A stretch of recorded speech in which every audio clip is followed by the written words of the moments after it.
Hello friends, welcome to my channel passion for Green's.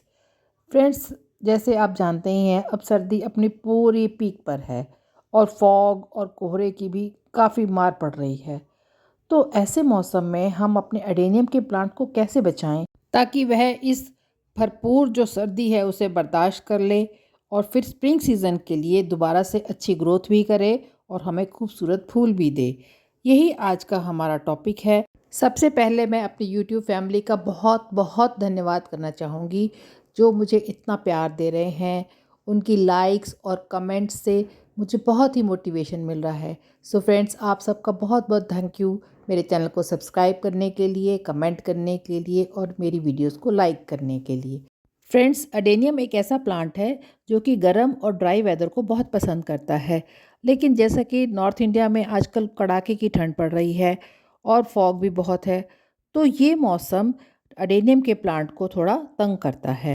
इसलिए winter season से spring season के आने तक अडेनियम का जो प्लांट है वह डोरमेंसी में चला जाता है।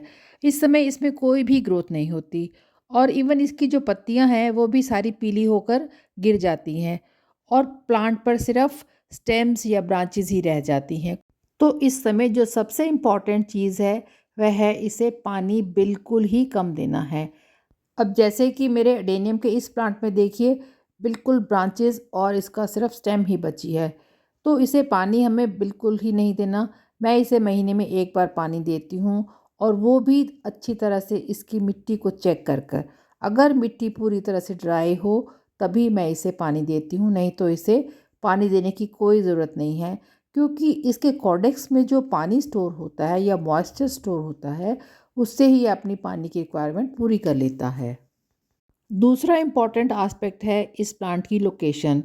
इस प्लांट को पूरे दिन की धूप अच्छी लगती है, लेकिन अगर आपके एरिया में रात में काफ़ी फॉग होता है और दिन में भी धूप नहीं निकलती, तो इसे आप किसी शेड के नीचे रख दीजिए। जैसे कि मैंने अपने एडेनियम के प्लांट्स को इस तरह के मॉइस्चर या फॉग से बचाने के लिए अपनी सीढ़ियों में रख दिया है। इस तरह उन्हें दिन में जो थोड़ी बहुत धूप आती है वे भी मिल जाती है और रात के जो कोहरा है या ओस है उससे वह पूरी तरह से बच जाते हैं। और अगर आपके पास कोई ऐसी शेड वाली जगह नहीं है तो आप रात में इन पौधों को किसी भी चादर से या पॉलीथीन की शीट से कवर कर सकते हैं और दिन में धूप निकलने पर इस कवर को हटा सकते हैं।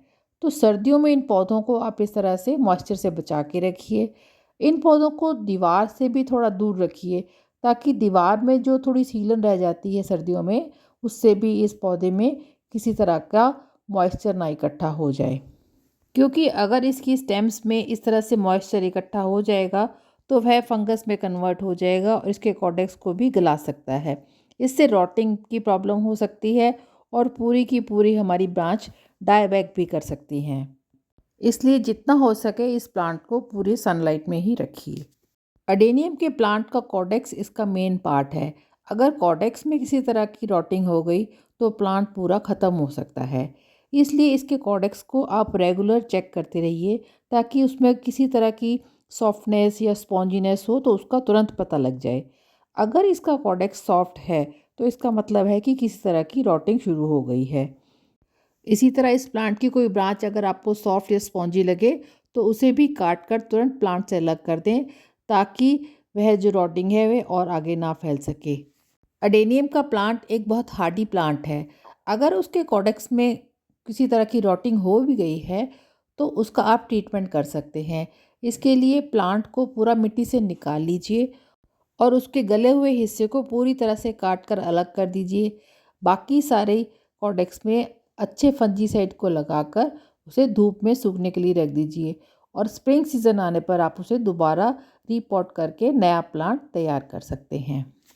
अडेनियम के प्लांट पर अगर कोई इस तरह के स्पेंट फ्लावर लगे हों तो उन्हें भी तुरंत हटा दीजिए, क्योंकि ओस पड़ने से हो सकता है इन फ्लावर्स में भी फंगस आ जाए और जिससे कि प्लांट को नुकसान हो जाए।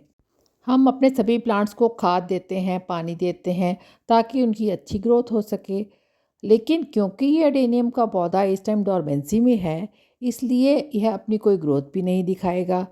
तो इस समय इसे खाद देना बिल्कुल ही वेस्ट होगा और प्लांट इसके न्यूट्रिएंट्स को एब्जॉर्ब नहीं कर पाएगा। इसे खाद हमेशा स्प्रिंग सीज़न आने पर ही देनी चाहिए, ताकि उस समय पौधा ग्रोथ करेगा और इस खाद को यूज़ भी करेगा। सर्दियों के इस मौसम में एडेनियम प्लांट डोरमेंसी में है, सो उसकी प्रूनिंग या कटिंग बिल्कुल नहीं करनी चाहिए। इस समय उसे अपने हालात पर ही छोड़ दीजिए और जैसे ही मौसम बदलेगा वह फिर से ग्रोथ करने लगेगा। एक और इम्पॉर्टेंट चीज़ है, कई बार सर्दियों में बारिश होती है तो उस बारिश के पानी से तो इस एडेनियम के प्लांट को बिल्कुल ही बचा कर रखना है। सो फ्रेंड्स, इन टिप्स को फॉलो करके आप भी अपने एडेनियम के प्लांट को सर्दियों में बचा कर रख सकते हैं। और फरवरी में जब स्प्रिंग सीज़न आएगा तो इसकी प्रूनिंग कर दीजिए, ताकि यह दोबारा से अच्छी हेल्दी ब्लूमिंग करे और सुंदर सुंदर फूल इसमें आ जाएं। आई होप आपको ये वीडियो अच्छा लगा होगा। अगर अच्छा लगा हो तो मेरे चैनल को सब्सक्राइब कीजिए, इस वीडियो को लाइक कीजिए, कमेंट कीजिए। Thanks for watching.